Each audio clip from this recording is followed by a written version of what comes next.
Cette semaine, dans le balado, on retourne sur Pandora et un type plutôt bizarre occupe notre cave. Bienvenue à mon ciné balado. Vous êtes en compagnie de Patrick Marleau et Jean-François Breton. Salut Jeff. Allô, la semaine tant attendue. Enfin arrivé. On n'y croyait plus pendant certaines années. Jusqu'à temps qu'on voit la première bande-annonce. Mais je pense que c'est quand même le rachat de Fox par Disney a laissé croire que finalement Avatar 2 et toutes ses suites allaient finalement arriver. Mais oui, c'est ça. Donc, est-ce que Avatar sera à la hauteur de nos attentes? On va vous en reparler dans quelques instants, mais avant, on va faire un petit tour de l'actualité. Quand même une semaine plutôt tranquille en termes de nouvelles, mais quand même, c'était le dévoilement des nominations des prix Golden Globes. Oui, c'est ça. Comme je disais, que on en discutait. Ils ont perdu un peu de prestige, pas mal, là, surtout avec les accusations de Brendan Fraser par rapport à la direction, qui avait à peu près rien changé et tout. C'est vraiment... je pensais qu'il était juste mal aimé... disons sans raison, mais je pense que ça n'a pas tant de prestige qu'ils veulent le laisser croire. Là. Ouais. Je veux dire, tout le monde n'est pas vilain dans cette organisation-là. Là. C'est pas Spectre, là. Mais c'est dans le fond la communauté journalistique américaine ou... C'est international. International, OK. Mais évidemment, ce qu'on avait révélé, c'est qu'il y avait peu de femmes et pas d'Africains-Américains. Donc, c'était comme un peu teinté. Je sais qu'ils ont fait beaucoup en tout cas, ils ont affiché une volonté de changer les choses. Mais bon, concrètement, est-ce que ça se traduit encore un peu de controverse parce qu'on dit encore qu'il n'y a pas de femmes réalisatrices qui ont eu de nomination cette année. Les mêmes commentaires reviennent un peu, bien que parmi les candidats ou parmi les acteurs-actrices, il y a quand même une certaine diversité. Mais, oui, là-dessus, oui. Il y a aussi que c'est un gala qui double tout, là, parce qu'ils mettent la catégorie drame puis la catégorie comédie ou musical. Fait que ça fait aussi toujours rire parce que, par exemple, les Banshees se ramassent dans la comédie. C'est comme, c'est une comédie noire, mais c'est pas une comédie ou un musical comme tel. Mais bon, c'est quand même là. Fait que il y a comme 10 films pour meilleur réalisateur, 10 comédiennes principales, 10 comédiens principaux. Fait que un peu tout le 2 fois plus de prix, fait que 2 fois moins de crédibilité, moi, je pense. Là. Ouais, un peu. Moi, je dois avouer que j'aime la soirée parce que là, ça va être de retour à la télévision. Parce que c'est plus décontracté. Ouais. Puis il y a une grosse partie série télé aussi. Oui, aussi. Oui, tout à fait. Fait que moi, j'avoue que mon plaisir est plus à ce niveau-là. Je trouve ça le fun de voir les vedettes assis à des tables en train de manger, puis tu sais, jaser, puis pas trop se prendre faire des sérieux. shots. Ouais. Donc, mais je me rappelle plus qui va l'annoncer cette année. J'ai oublié de je sais pas. Je sais pas du tout. Je sais même plus c'est quand. C'est en janvier, ça? Fin janvier, habituellement. Donc, mais veux-tu faire un petit tour d'horizon? D'abord, Brendan Fraser en nomination meilleur acteur pour The Whale. Et lui qui a dit qu'il irait pas. Fait que voilà, qu'est-ce qu'ils vont faire avec ça? Avatar, 2 nominations déjà. Meilleur film, meilleure réalisation. J'en ai nommé quelques-uns, peut-être ceux qui n'avaient le plus. Là. Elvis en a 3. T'sais, des fois aussi, on oublie ces films-là qui ont sorti au mois de juin. On est juste dans les mois en ce moment. Les Fableman en a quand même 5. Dont meilleure musique pour John Williams. Babylon en a 5 aussi, qui sort la semaine prochaine. Les Banshees of Inisherin en a 8. Je pense que c'est lui qui en a le plus. Il y a donc 2 fois acteur de soutien pour Brendan Gleeson et Barry Keoghan. Actrice de soutien, acteur principal, scénario, réalisation, meilleur film, etc. Et Everything Everywhere en a 6 aussi. Très content, dont meilleure actrice aussi pour Michelle Yeoh. Je sais pas si tu avais d'autres notes par rapport à ça. Non, effectivement, ça résume très bien. Nommé que Top Gun aussi est en nomination meilleur film. Donc, bien curieux, évidemment. Il est dans Drame? Oui, dans Drame. Mais tu sais, ça aurait été c'est la note. Oui, mais en même temps, après ça, c'est un peu bizarre de dire, OK, Banshees, c'est un peu cynique, fait que ça devient une comédie. L'autre, c'est un blockbuster, c'est un drame. Mais tu sais, il y a des blagues puis de l'action, puis en tout cas... non, c'est ça. C'est toujours un peu risible, ces catégories-là. Donc, très content, moi, pour Everything Everywhere All at Once, qui est mon coup de cœur de l'année. Je pense qu'il va sortir avec quelques prix. Et Banshees, j'ai l'impression que probablement Colin Farrell va remporter l'Oscar, lui, dans comédie, parce qu'il dans la nomination comédie, et Fraser parce que ça n'aurait pas de sens en plus ils mettaient le film dans un puis les acteurs dans l'autre. Mais je pense qu'aux Oscars, il risque peut-être d'être le grand perdant. T'sais, j'ai l'impression qu'il va y avoir comme peut-être 7, 8, 9 nominations aux Oscars, mais je pense pas qu'il va en gagner. Peut-être en scénario original. Peut-être. Tu penses mais que moi, je pense Spielberg et Kushner... non, scénario original, moi je vais avec Everything. Je pense pas qu'il va remporter le meilleur film, mais je pense que ça va être comme le... un qui pourrait être surprenant aussi avec Everything, ce serait réalisation. S'ils vont au sens que c'est plein d'effets pratiques qui sont allés old school, que les gars ont fait ça avec énormément de temps, mais peu de budget, puis avec des contraintes et tout, de pandémie aussi à certains moments. Fait que il y a un travail très passionné, voire amateur dans ça. Puis je sais pas si on va aller et beaucoup d'inventivité, de créativité, d'originalité, ce qui fait souvent défaut à Hollywood quand même, là, depuis quelques années. Donc, mais curieux de voir ça. En tout cas, ça c'est assez pour que les comités de sélection transforment ça en nomination, mais après, là, au niveau des votants, c'est dur de faire un pronostic. Donc, vas-y pour la suite. C'est ça. Ben, écoute, restons dans la catégorie film potentiellement Oscar. Christopher Nolan et son Oppenheimer qui sort l'été prochain. Ben, Nolan a annoncé, je ne sais pas si tu as vu ça passer, qui avait recréé une explosion nucléaire, mais sans effet digital, numérique. Là. Donc, vraiment, c'est un effet pratique. Donc, pour faire un champignon. C'est ça. Donc, pour recréer c'était le test Trinity, qui avait, je pense que c'est peut-être la première, je ne sais pas si c'était, mais la première explosion, donc dans le désert du Nouveau-Mexique. Alors, donc c'était le défi. Il voulait vraiment recréer ça. Ben, il avait fait exploser un Boeing pour Tenet, donc... Ah oui, c'est vrai. Il a fait crasher un avion avec une caméra IMAX pour Dunkirk. Donc, pourquoi pas? Faut qu'il brise de quoi, là, tu sais. J'imagine que c'est une petite explosion nucléaire qu'il a faite. Oui, on s'entend. Ben, en fait, pour se prendre une explosion, il n'y a rien de radioactif. J'ai l'impression. Ça va lancer ça. Ben, en tout cas... ça ne servirait à rien, là. Mais je pense qu'ils ont réussi à simuler le champignon nucléaire, donc de l'explosion. Bref. Colin, OK. Pourquoi? Mais il faut que ça soit... Ouais, je sais pas à quel point tu peux la faire petite pour que ça fonctionne sur le même effet au niveau physique puis de la densité des éléments et tout. Hein. J'ai l'impression qu'il va sûrement avoir une vignette making-of qui va sortir à un moment donné là-dessus. Ah oui, effectivement. Comme un peu... En plus, c'est Universal, tu sais, quand Sam Mendes avait fait 1917 aussi, là, c'était ça, il y avait plein de behind the scenes, puis comment on fait ça, qui sort de... Parce qu'avant, on voyait juste sur des DVD que t'achetais, maintenant, ils en font la promotion avec ça.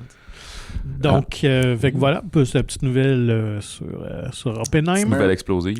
Sinon, on vous en parle depuis quelques semaines. On revient sur l'univers DC parce que là, c'est officiel. On n'était pas certain la semaine dernière si Henry Cavill revenait ou non en Superman, mais James Gunn a confirmé que non.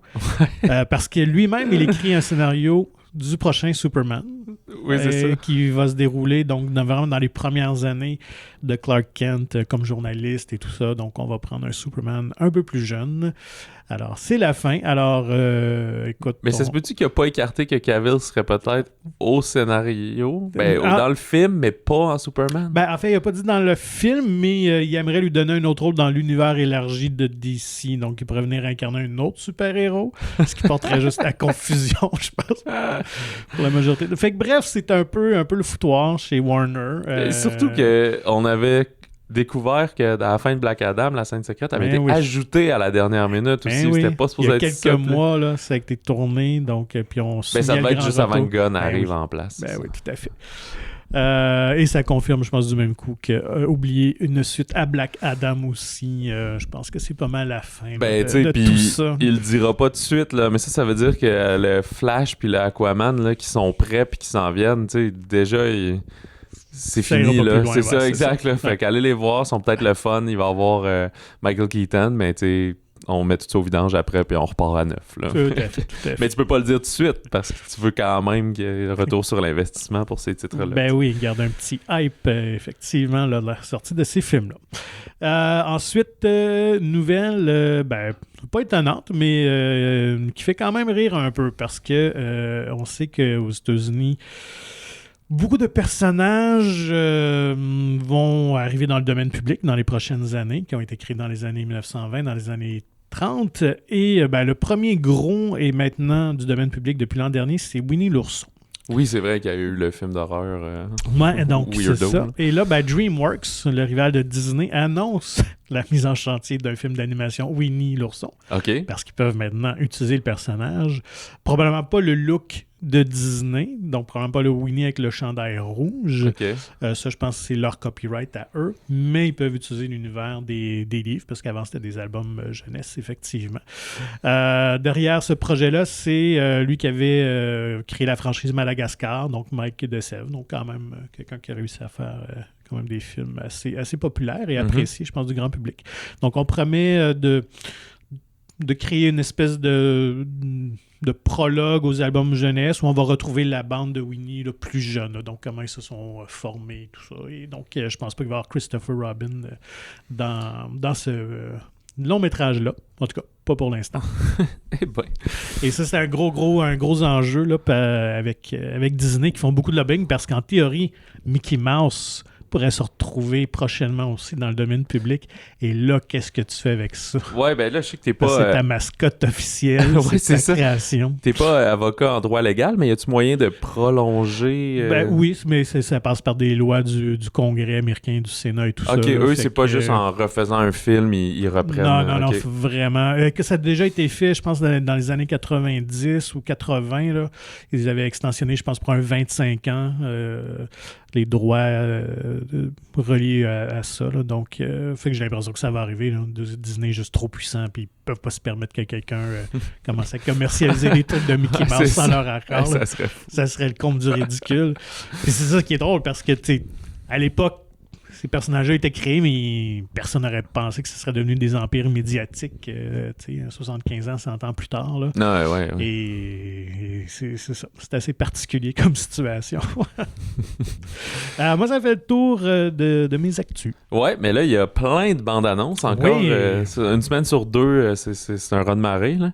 C'est vraiment intéressantes, honnêtement, là, qui donnent le goût. Moi, il y en a une que je pense ça passe ou ça casse, mais ça pique ma curiosité. C'est 65, 65, avec Adam Driver dans un vraiment plus blockbuster action science-fiction.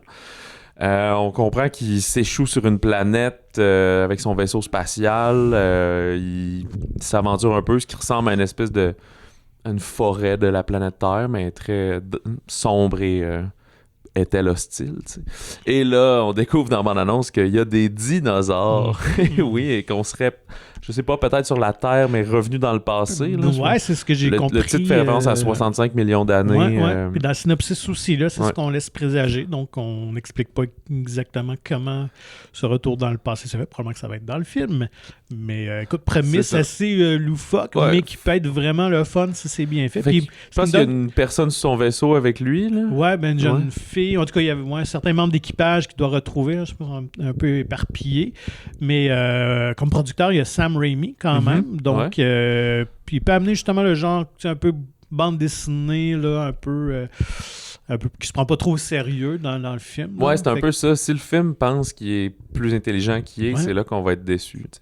Puis aussi, c'est quand même les scénaristes de A Quiet Place, quand même. Ouais, puis mais c'est eux qui réalisent. C'est leur premier long-métrage. Donc, ils ont fait un peu de télé, un peu de court-métrage, mais on voit ça de plus en plus aussi, quand même, des duos de réalisateurs, réalisatrices.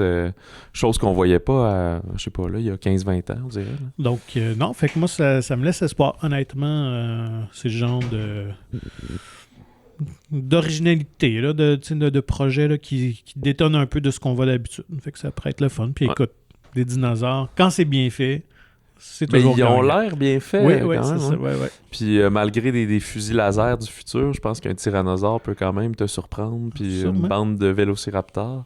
Auront-ils des plumes? On peut appeler ça Planet of the Dinosaurs, mais peut-être que ça rêve. Mais là, mais c'est c'est un punch quand t'écoutes la bande-annonce, mais après, on vous l'a peut-être brûlé, mais le film s'en cache pas. Là. La couverture, c'est de l'affiche, c'est Adam Driver avec un squelette de tyrannosaure derrière lui. Là, fait que ça va. Là. Ça sort le 10 mars, je pense. D'ailleurs, ça va être une grosse fin de semaine parce que Scream 6 qui sort exactement le même jour. C'est ça, je savais que je n'avais oublié une sur ma feuille. Oui, voilà. Donc, première bande-annonce, vraiment un teaser là, parce qu'on ne montre qu'une petite séquence. Ce que j'apprécie et je pense que ça va être une bonne chose, c'est que là, on quitte vraiment Woodsboro, où les 5 premiers se déroulaient, pour amener ça à New York. Donc déjà là, c'est intéressant. Donc dans le petit teaser, on voit les personnages qui se retrouvent dans le métro.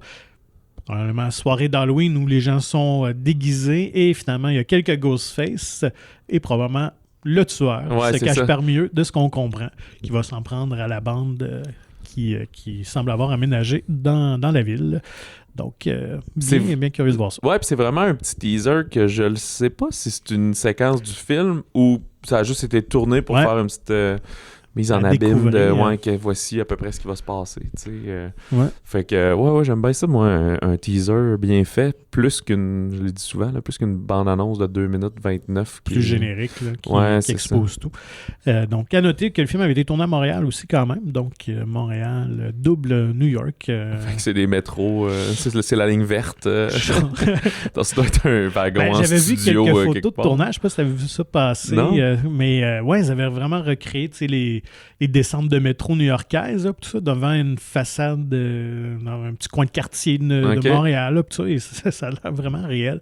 Fait que c'est quand même assez incroyable, là, comment que le cinéma est trompeur, finalement. Mais... Oui, parce que même s'il avait dit on a tourné à New York, il n'aurait pas fermé une station de métro pendant comme 4 jours pour tourner ça. Fait que tout est recréé tout le temps. Là. Ouais.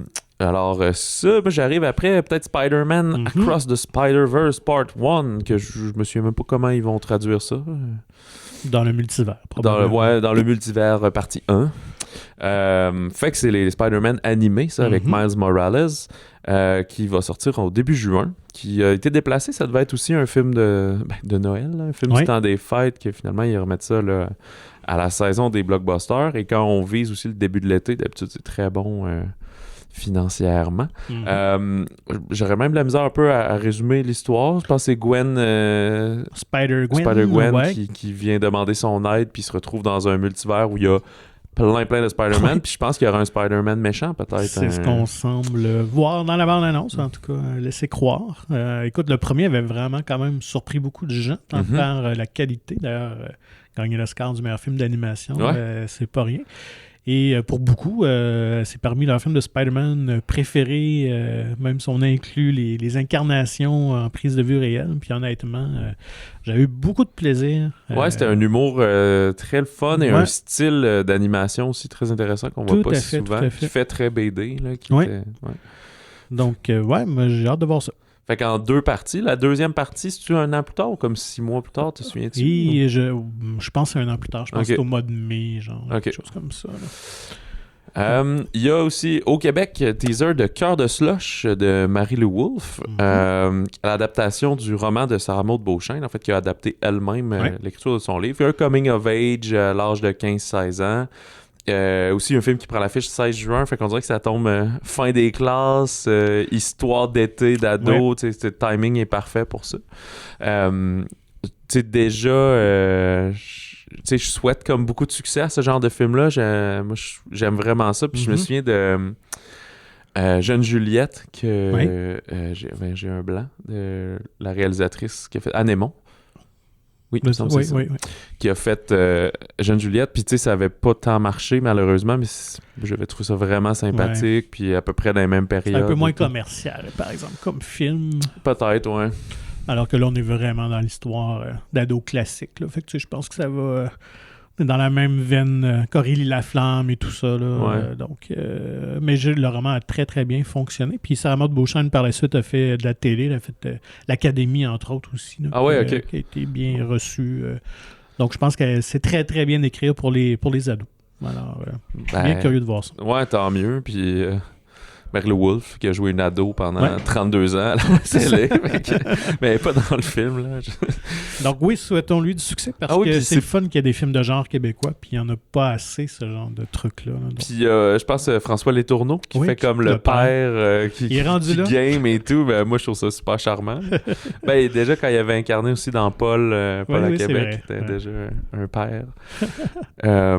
Voilà, et un dernier là, qui est tombé tout juste avant qu'on enregistre, Barbie de Greta Gerwig, aussi dans la ligne des teasers spéciaux, 1 minute, une bonne accroche. Ça va sortir en fin juillet de l'été prochain.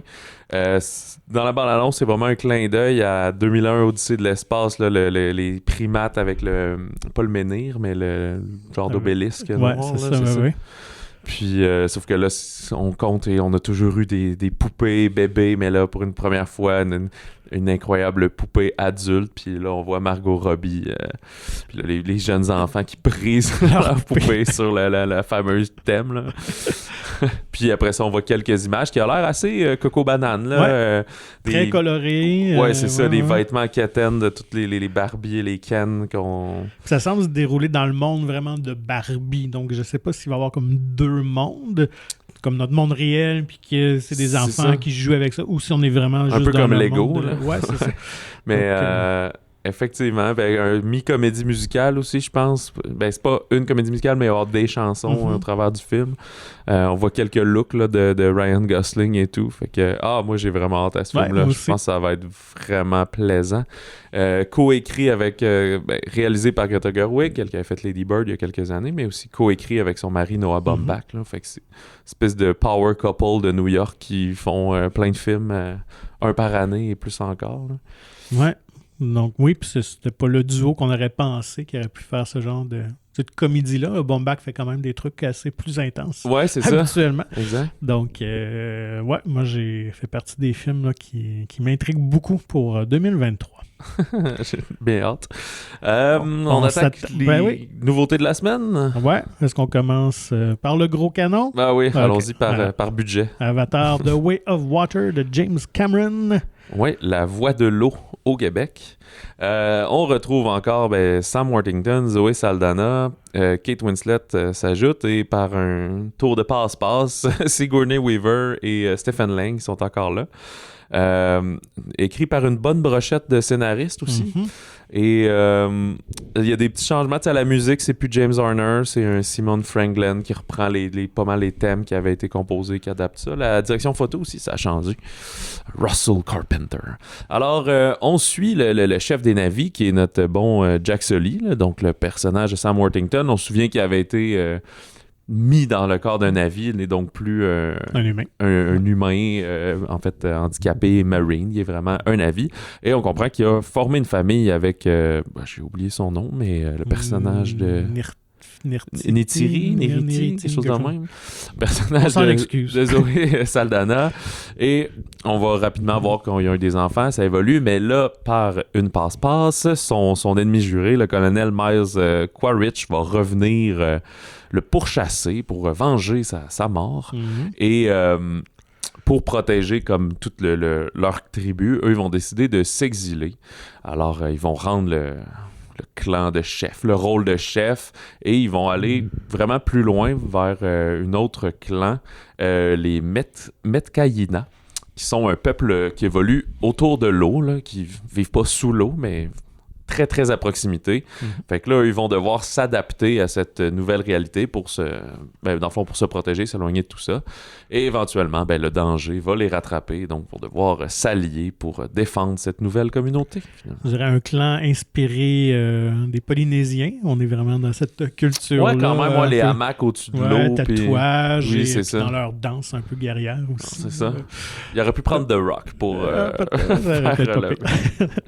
Donc, 13 ans après la sortie du premier Avatar, qui était devenu un phénomène de culture populaire incroyable, qui était devenu le film le plus populaire au box-office, prend enfin d'assaut les écrans. Donc, est-ce que c'était à la hauteur?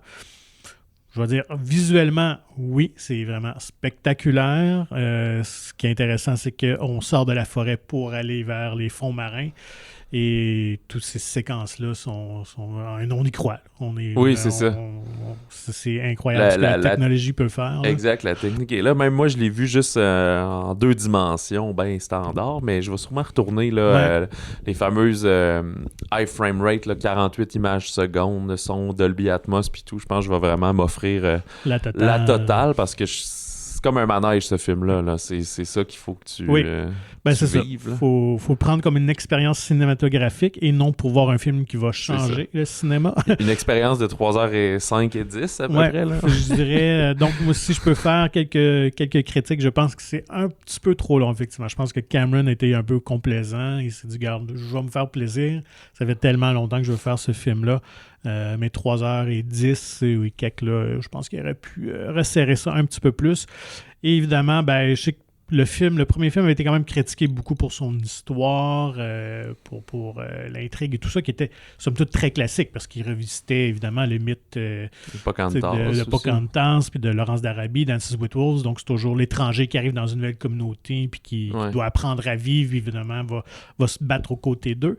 Mais ça restait quand même, on nous présentait plus des stéréotypes, des archétypes de personnages, alors qu'ici, je trouve que le scénario aurait mérité un petit peu plus de profondeur, honnêtement. Là. Surtout que Cameron nous a habitués quand même à d'excellentes suites. Là. Aliens puis Terminator 2 font partie de très bons films. Donc, est-ce que c'est parce qu'ils travaillent trop en communauté, parce qu'ils se sont trop concentrés sur le côté visuel? Je me l'explique un petit peu mal, mais pour ceux qui ont adoré, évidemment, Avatar, vous ne serez pas déçus, là, loin de là. C'est vraiment dans la bonne continuité. Ceux qui n'ont pas aimé, je pense que c'est pas lui qui vous fera changer d'idée non plus, là, pour être très honnête. Puis moi, je me questionne, je sais que ses ambitions à Cameron, c'était de créer un nouvel univers à la Star Wars, Seigneur des Anneaux, quelque chose qui va perdurer dans l'histoire et tout ça, mais honnêtement, je pense qu'il n'y a pas assez de profondeur, pas assez de contenu pour installer quelque chose qui va durer 50 ans. Là. Je serais très étonné. Il faudrait, c'est lui qui va réaliser le 3 le 3 est déjà terminé, c'est ça. Qui sort dans 2 ans, je pense. Mais là, le 4 et le 5, là, on va passer la balle à quelqu'un d'autre. Il n'a pas confirmé, il a dit qu'il pensait. En fait, il y a un tiers du 4 qui a déjà été tourné. OK. Donc, par après, j'ai l'impression que ça va dépendre un peu de son niveau d'énergie. Quand même, Cameron approche les 70 ans, là, facile, bien que plein de cinéastes continuent à tourner jusqu'à dans leurs 90 ans aujourd'hui. C'est ça. Mais là, c'est parce qu'à un moment donné, si c'est toujours une fable un peu écologiste, en tout cas, de dire il y a des humains qui veulent venir chercher une ressource, puis les autres disent non, fait que là, ça bataille, puis... Oui, effectivement. Faut que le récit, à un moment donné, si s'étend jusqu'à 5 films, renouvelle un peu ce type-là. Je sais qu'il avait dit qu'il voulait explorer même d'autres planètes de système et tout ça, donc reste à voir. Mais pour l'instant, je sais que tous les comédiens, puisque tu parlais justement le retour de Sigourney Weaver, de Stephen Lang qui jouait le méchant et tout ça, eux sont en théorie signés jusqu'au 5e film, donc ça va être vraiment une intrigue de longue haleine pour ces personnages-là. Ouais, c'est ça. Essayer de créer un Darth Vader avec Stephen Lang. Là, mais... c'est sûr que le personnage de Sigourney Weaver, je pense, va être appelé à jouer un rôle très important. C'est ça. Je veux dire, il y a plein de petites pépites qui sont plantées, qui sont mis en avance dans le film. Donc, elle va jouer évidemment un plus grand rôle. Ouais, c'est ça. Parce que il y a comme assez rapidement, là, on voit... c'est vraiment la technologie, là. On va vous laisser le découvrir, là, mais qui explique pourquoi ces personnes-là reviennent. Puis, le film est quand même divisé en 3 tiers, là, qui est What's Up, là, qu'est-ce qui s'est passé depuis 12-13 ans, la famille, les affaires comme ça. Après ça, là, ils doivent quitter. Donc, comment on s'adapte à cette nouvelle réalité-là. Ouais. Et présentation du nouveau monde. Ouais, c'est ça. Voilà, les relations entre les individus. Puis, finalement, la grosse bataille, là. La shit hits the fan. Mais on suit plus les enfants, en fait. Les 4 enfants, 3 davantage, parce qu'il y en a une qui est jeune un peu. Fait qu'on va les voir là, se faire boulier. Parce que là, les nouveaux navis, eux, sont plus adaptés pour l'eau. On voit qu'ils ont les mains palmées un peu. Ils ont le teint bleu plus pâle, puis ils ont une queue plate pour mieux nager. Et ça, c'était quand même intéressant au niveau de l'histoire d'amener ce côté-là je ne dirais pas qu'il y a un certain racisme, une discrimination, en fait, en tout cas, c'est ça, différents clans et tout ça. Donc, ce côté-là était quand même... dans le fond, finalement, ils vont... Les navis vont revivre ce qu'ils ont fait vivre à Sully dans le premier film, finalement, un peu. Là, ouais, c'est ça. C'est ça. Donc, c'était l'étranger extérieur et là, c'est la famille au complet. Mais je dirais que c'est vraiment cette deuxième partie-là que moi, j'ai trouvé beaucoup plus intéressante. Je trouvais que c'est là que le film prend son rythme. Ouais. Donc, fait que voilà. Avais-tu d'autres choses? Ben non, je pense pas. Okay. Je crois que c'est ça. Faut dire, juste à souligner dans les fun facts que Kate Winslet, je pense qu'on l'avait déjà mentionné, mais elle avait battu le record de Tom Cruise pour une scène filmée en apnée. Donc, elle a duré un peu plus de 7 minutes pour une prise filmé en dessous de l'eau parce que dans le fond, les comédiens ont été vraiment filmés. Ouais, c'est du motion capture. Motion capture sous l'eau. Donc, il y a vraiment une caméra, une technologie qui avait été développée pour ça. Donc, c'est pour ça que ça a pris aussi un peu de temps avant de voir ces fameuses suites. Donc, Tom Cruise avait réalisé l'exploit à 6 minutes et quelques secondes pour un des Missions Impossibles. Et là, c'est maintenant Kate Winslet, alors que ça va forcer Tom Cruise à vouloir écrire une séquence sous l'eau. Ouais. Je vais aller la battre. En plus, je me souviens même pas dans le film, c'est quel moment, mais... C'est lorsqu'elle est avec une créature qui ressemble aux baleines, finalement, qui est en communication. Ah oui, ok. Mais c'est pas un 7 minutes en continu, j'ai l'impression qu'il y a du montage et tout ça, mais pour la prise, en fait, elle a été vraiment 7 minutes. C'est ça, fait qu'elle a fait 7 minutes pour la prise, mais dans le film, c'est pas 7 minutes, c'est que ça sert comme à rien, alors que Tom Cruise, lui, on le voyait... En continu, c'est certain, et voilà. Elle peut être déçue quand elle a vu le film, finalement. Et aussi, pourquoi ça a été si long avant de voir ces fameuses suites, c'est que Cameron a révélé, en fait, qu'il avait travaillé sur une version d'Avatar 2 qui a carrément jeté aux poubelles. Donc, il n'était pas satisfait du scénario. Alors ça avait repoussé de quelques années, parce qu'en fait, à l'origine, ça devait sortir en 2014 et 2015, lorsqu'il avait annoncé les suites en 2010. Mais là, lorsqu'il a décidé de changer de cap pour l'histoire, puis finalement, il a décidé de faire 4 autres films. Alors, dans le fond, les 4 autres scénarios étaient travaillés avant même qu'on débute le tournage d'Avatar 2. Alors, c'est comme un 3-4 ans de juste créer toute la mythologie entourant le reste de l'histoire et tout ça. Donc... Voilà. À suivre. Fait que là, dans 2 ans, le 3e volet. Mais mois de décembre, même date, là. C'est 20 décembre. Je sais pas, tu penses ça va ressembler à quoi le premier week-end? Penses-tu qu'ils ont fait plus de 200 millions? C'est pas des gros week-ends de cinéma parce qu'on est dans l'espèce de frénésie juste avant les fêtes. C'est sûr que pendant les fêtes, là, ça va marcher tempête, de jour, de soir, de nuit, etc. Mais pour là, le premier week-end, s'il y a un film qui va attirer des gens, là, peu importe la qualité, c'est bien lui. Mais oui. Écoute, c'est la bonne question, surtout que le film est quand même très long, fait que ça empêche aussi il joue 3 fois par jour, souvent dans les salles. Fait que c'est peut-être ça qui va lui empêcher de franchir ce cap-là. Mais comparativement à l'autre, il y a comme encore plus de salles qu'il y a 12 ans. Le premier avait ouvert avec 77 millions, ce qui est aujourd'hui comme bien, mais c'est pas exceptionnel. Ouais, c'est un genre de 150, 140. Là, mais son fait d'armes, c'est que le deuxième week-end, il avait baissé de 1%, ce qui était du jamais vu. Habituellement, les bons films, ça drop de 40-50%. Et là, 1%, c'était fou. Ouais. Il y a 23 décembre, là, ces temps-ci, qui baisse de 20%, puis c'est comme super bon aussi. Ah ouais, c'est une note exceptionnelle. Là. Ouais. Donc, fait que c'est ça. Fait que le vrai test, ça va être vraiment cette deuxième fin de semaine-là. Comment les fans, comment les cinéphiles vont Mais je pense pas que la deuxième fin de semaine va être bonne parce que si on est très pragmatique, c'est Noël. C'est 23, 24, 25 décembre. Ouais. Fait que les cinémas souvent ferment plutôt le 24, heure réduite le 25. C'est pas du plus achalandé. Le vendredi 23 devrait être bon, c'est sûr. Et lundi 26. Mais c'est ça, le 26, 27, 28, 29, ça, c'est toutes des grosses journées de cinéma. Puis une des plus grosses journées de l'année aussi, c'est le 2 janvier. Fait que je pense que le melting pot de tout son temps des fêtes va être comme exceptionnel. Ouais. Mais premier week-end, super, il peut faire son 200 millions. Je pense qu'il peut y arriver. Sinon, comme je dis, probablement c'est 185, 190. Là. Je pense qu'assurément, il va terminer avec le premier plus gros week-end. Je pense que c'est Black Panther qui détient... Pour l'année? Ouais. Ou pour à vie? Non, pour l'année. Non, à vie, je pense que c'est Spider-Man qui a 260 millions. Fait qu'on est... on n'est pas là du tout. Là. Mais...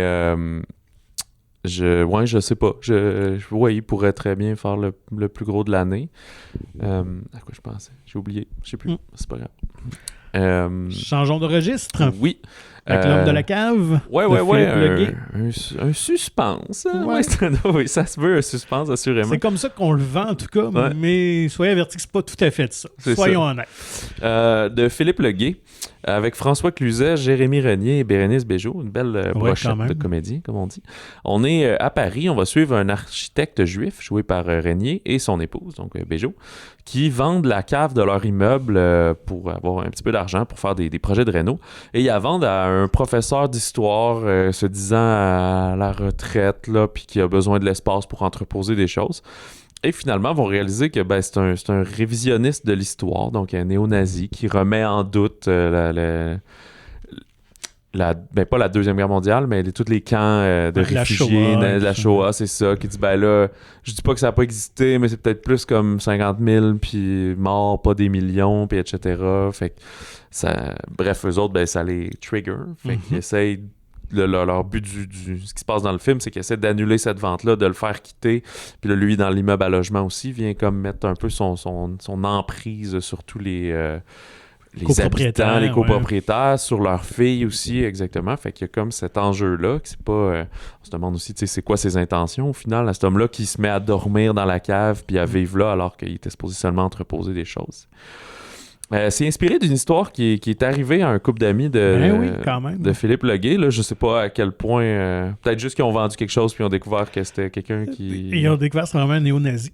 OK, c'est ça. Puis, j'espère qu'ils n'ont pas été tourmentés. Ah oui, le couple. Écoute, ça a duré 2 ans. C'est ce que je suis allé lire un petit peu. Ils étaient juifs eux aussi, genre? Oui, les deux. Là, dans le film, c'est dans le film, c'est Renier l'est puis Bejo l'est pas. Alors que là, le couple, les deux femmes et hommes étaient juifs. Donc, la saga a duré un peu plus de 2 ans avant qu'ils soient expulsés, mais effectivement, le couple a éclaté suite à toute cette saga-là. Ah ouais, et donc, ce qui a poussé Philippe, le réalisateur, à vouloir porter ça à l'écran parce qu'il trouvait que c'était tellement farfelu comme situation. Et donc, et j'avoue que c'est quand même une intrigue assez originale. C'est ça, mais ce qui marche très bien là, dans le suspense, c'est François Cluzet. Là. Oui. Il est vraiment bon en contre-emploi, d'ailleurs, là. Parce qu'habituellement, c'est ça, c'est le good guy sympathique. Oui, voilà. Fait que là, il est très machiavélique, qui joue les victimes et qui va aller mettre son emprise sur des plus faibles tranquillement, juste pour dire, moi, je fais juste poser des questions. J'ai comme, pourquoi vous refusez? Puis qu'il y a comme ce courant très conspirationniste qu'on a vu récemment. Et ce qui est drôle, parce que c'est un film qui a été, ici au Québec, vraiment reporté à cause de la pandémie. C'est un film de 2020, là, fait qu'il devait prendre l'affiche avant là, que tous ces aléas nous arrivent, là.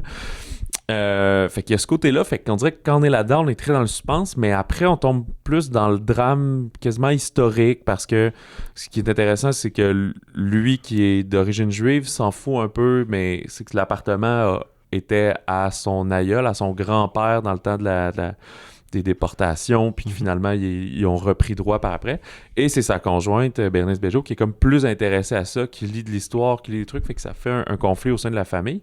Mais tout le film va nous ramener un peu sur ce côté historique de la Shoah, de l'occupation allemande en France, etc. Il n'y a pas de scène de reconstitution, là, mais juste en lisant des documents, en discutant entre eux et tout. Fait que... c'est un peu ça. Fait que c'est pour ça qu'on alterne des fois entre vraiment suspense. OK, ce gars-là, qu'est-ce qu'il va faire? C'est la nuit, ils vont porter vidange, ils vont-tu le croiser? Puis... Mettons, guillemets en suspense, parce que c'est pas un thriller non plus. Alors, ce que la bande-annonce est un peu montée comme ça. Donc parce que c'est pas un punch, mais tu sais, c'est pas un tueur en série, là. C'est juste quelqu'un qui est un peu intense, puis qui remet en doute, puis que oui, tu le sens qu'il aime pas les juifs et autres, puis tu le vois des fois qu'ils s'engueulent avec d'autres citoyens, d'autres habitants, mais il y en a d'autres qui sont plus il est bien correct, il a arrosé les fleurs, puis il est smart, c'est quoi votre problème avec lui? Fait que, puis tu sais, au niveau du rythme, là, on a un film de presque 2 heures, puis je pense que soit il aurait fallu étoffer plus des positions, puis des pensées de certains personnages, ou sinon raccourcir le temps puis assumer que des choses se passent un peu vite puis sont un peu arrangées avec le gars des vues, comme on dit, mais que ça soit plus un peu plus essoufflant puis que ça dure 1h40 puis on y va. Puis ouais, parce que tout long, on se demande ce qui va se passer, ce qui va arriver, veux-tu avoir vraiment un point tournant dans le récit, puis honnêtement, il n'y en a pas tant que ça. Donc, c'est pour ça que je parle de suspense du thriller. On est plus un drame avec certaines tensions, disons ça comme ça. Un drame tendu. Ouais, c'est ça. Mais quant à moi, vraiment, le tour de force, c'est les comédiens qui sont vraiment tous très, très bons, dont François Cluzet. C'est une prémisse vraiment intéressante, je trouve. Puis tu vois finalement que c'est arrivé pour vrai et tout. Fait que c'est ça. C'est pas mon coup de cœur, mais il y a du bien dans ce film-là. Là. C'est pas un échec. Là. Fait que L'homme de la cave, ne serait-ce que c'est ça, François Cluzet aussi est un... D'ailleurs, sais-tu comment il a obtenu le rôle? C'est un vrai néo-nazi, finalement. Oui, c'est ça, tout à fait. Il a fait son coming out. Non, il mangeait avec le réalisateur parce qu'ils avaient déjà tourné dans un film. C'était-tu Normandie nue? C'était-tu eux autres? Oui, c'est ça. Ouais. Donc, et lorsque Cluzet est arrivé à cette rencontre-là, qui était juste amicale, là, et il est arrivé avec une chevelure vraiment plus longue, en bataille. Il y a l'espèce de back-coiffe un peu grisonnante. Et ça a comme déstabilisé le gay qui trouvait ça comme intéressant, un peu comme look, mais il se sentait un peu perturbé, tout ça. Donc, et tout le long du dîner, il pensait ça serait vraiment bon, il serait bon pour le rôle de Fonzic, son personnage du film. Et finalement, après le dîner, lui a offert le rôle. Il dit ça te tente, je tourne ça, puis je travaille. Fait qu'il le rencontrait même pas pour ça. Non, vraiment pas. Okay. Donc, c'est drôle. C'est suite à cette rencontre-là, puis d'avoir vu Cluzet dans cet état-là, qui a décidé de lui donner le rôle. Mais c'est bon, tu sais. Puis, voilà. Parce que ça devient même un peu judiciaire à un moment donné, parce que c'est comme ça aussi que tu sais qu'ils peuvent faire quitter la personne. Tu peux pas l'évincer parce qu'il est nazi. Il faut que tu l'évinces pour d'autres raisons. Fait qu'on tombe avec le rôle d'avocat. Ben là, recueil des preuves, fait telle affaire. Fait que c'est pour ça que c'est comme... Le film navigue entre plusieurs genres et sous-genres. Puis c'est pas exactement clair lequel. C'est un drame judiciaire tendu. C'est ça qu'on a. Il y en a un autre que j'ai vu et que je pense que c'est mon coup de cœur de la semaine. Et c'est Ernest et Célestine, le voyage en Charabie. Il y avait eu un premier film de Ernest et Célestine en 2012, donc il y a 10 ans environ.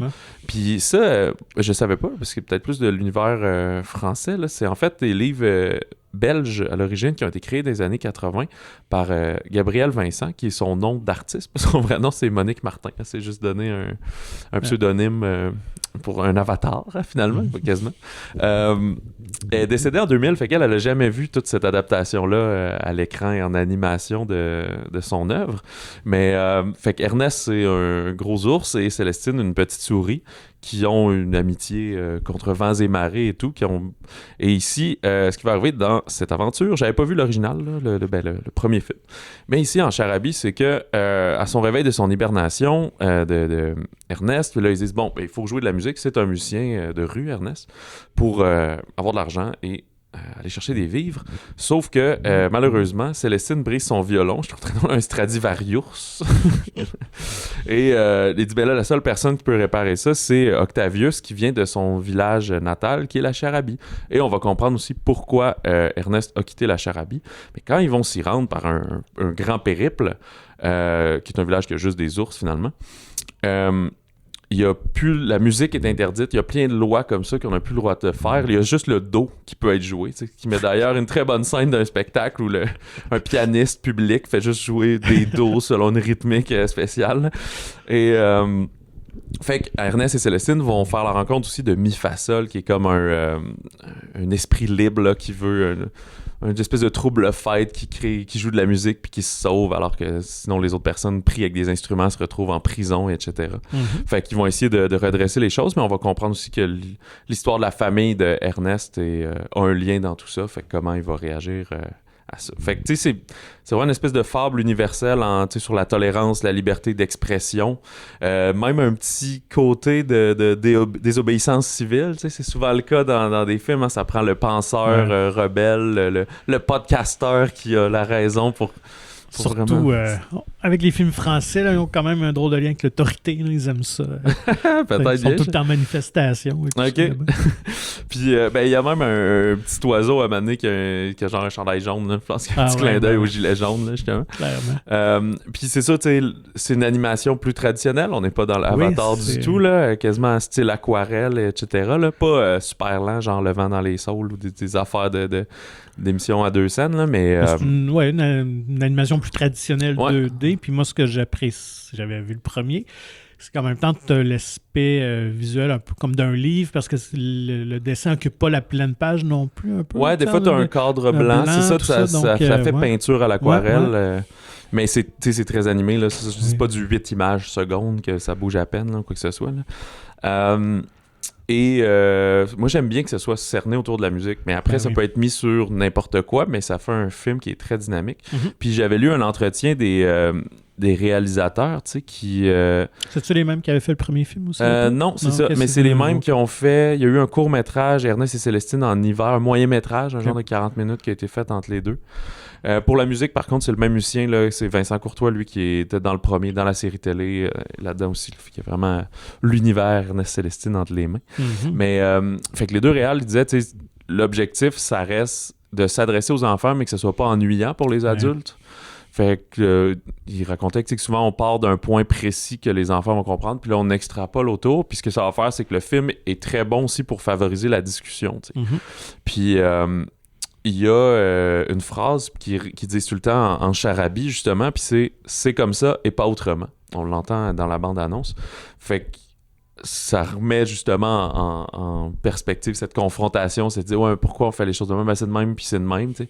Puis j'imagine qu'en tant que parent aussi, des fois tu as juste envie de dire là, il y en a pas de pourquoi c'est de même, mais fait que ça peut dangereusement ouvrir peut-être le dialogue avec vos enfants sur certains trucs, mais c'est intéressant, ça amène une capacité de réflexion. Puis il y a un rôle aussi qu'on va découvrir dans l'intrigue, mais par rapport à la famille, c'est que là-bas, historiquement, c'est comme ça existait, mais en Charabie, les enfants doivent faire le même métier que leurs parents. Fait qu'à un moment donné, tu vas comprendre que c'est un peu pour ça qu'Ernest a quitté, parce que lui, il voulait être musicien et non pas juge comme son père. D'accord.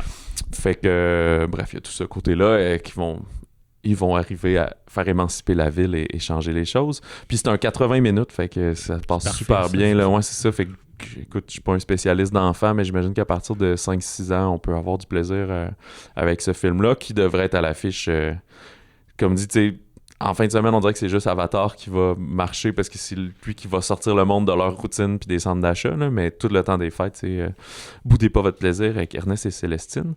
J'avais noté juste une autre sortie que j'ai pas vue par contre, mais c'est un documentaire, évidemment. Geographies of Solitude de Jacqueline Mills, qui a l'air un objet très unique. J'ai vu sur Mediafilm, il est super bien coté, il est coté 2 déjà en partant. Évidemment, version originale sous-titrée française. Je sais même pas si c'est disponible hors de l'île de Montréal. J'ai pas vérifié, mais des fois, les ciné-répertoires et des choses comme ça, c'est le genre de films qu'ils vont présenter au courant de l'hiver. On suit une seule habitante de l'île de Sable qui est située au large de la Nouvelle-Écosse, dans l'océan Atlantique. Fait que c'est une naturaliste qui vit et qui analyse la faune et la flore depuis plus de 40 ans, seule sur cette île-là. Sauf que c'est la manière que le docu est fait. Là, on est très en immersion sensorielle entre la poésie et l'écologie, de techniques de réalisation inventive. Je pense que c'est filmé en 16 mm d'ailleurs. Puis qui va amener tout ça vers une espèce de réflexion entre le cycle de la vie, de la nature, la place de l'homme dans tout ça. Là. Fait que ce genre de truc contemplatif, méditatif, mais puis on voit pas de extrêmement bien fait. Non, je pense pas qu'il y ait de Navi, mais c'est peut-être que tout ramène à ça finalement. T'sais. La communion avec la nature, c'est eux qui l'ont le plus, plutôt qu'aller driller des ressources. Écoute, c'est un épisode pas tant, on a discuté pas mal de bandes-annonces et tout, j'allais dire plus court que d'habitude, mais bon. Cette semaine aussi, dès mercredi, je pense, Tempête de Christian Duguay. Christian Duguay, c'est ça. Je t'ai mélangé avec Philippe Leguay. Fait que Christian Duguay, qui prend l'affiche. Le Chapoté aussi, dès mercredi. C'est comme le petit amont toujours juste avant le temps des fêtes, mais nous, on a très très hâte à Babylone de Damien Chazelle qui prend l'affiche le 23 ou probablement le jeudi soir dans certains cinémas, là, comme c'est un classique. Fait que ça, on a bien hâte de vous en parler la semaine prochaine pour le dernier épisode de la saison, je sais pas, de l'année, voilà. 2022. On va sûrement se préparer aussi peut-être notre top 5 de l'année et autre chose. Je sais pas tant, on va mettre ça en ligne là, au courant des fêtes. Bref, on sera là encore la semaine prochaine pour parler de toutes ces nouveautés qui arrivent d'assaut le 23 décembre. D'ici là, contactez-nous comme d'habitude, balado@mondciné.ca. Et je fais une petite parenthèse, je sais qu'il y a des gens qui nous écrivent et j'ai pas toujours le temps de répondre tout le temps, mais je lis les courriels et je prépare des réponses parce que des fois il y en a qui veulent des réponses plus larges. Là, oui, c'est ça. Je vais t'en faire part. Peut-être tu pourrais répondre à ma place. Oui, c'est pas ma transfert. Ou on pourrait répondre à l'audio. J'ai pas pensé. Dans le fond, on pourrait répondre en chronique. Alors peut-être la semaine prochaine, on fera ça. On vous invite à vous procurer gratuitement le magazine Mon Ciné qui est disponible en version numérique ou physique dans plusieurs des cinémas de la province. Et la nouvelle édition, le nouveau volume vient d'arriver. Là. Il doit arriver d'une minute à l'autre dans votre cinéma avec Catherine Brunet en couverture qui est et dans 23 décembre, et dans Farador, qui va arriver en début 2023. Visitez le monciné.ca pour plus d'informations. Sur ce, on vous souhaite bonne semaine de cinéma, bon Avatar pour ceux qui vont voir le film, et bon popcorn.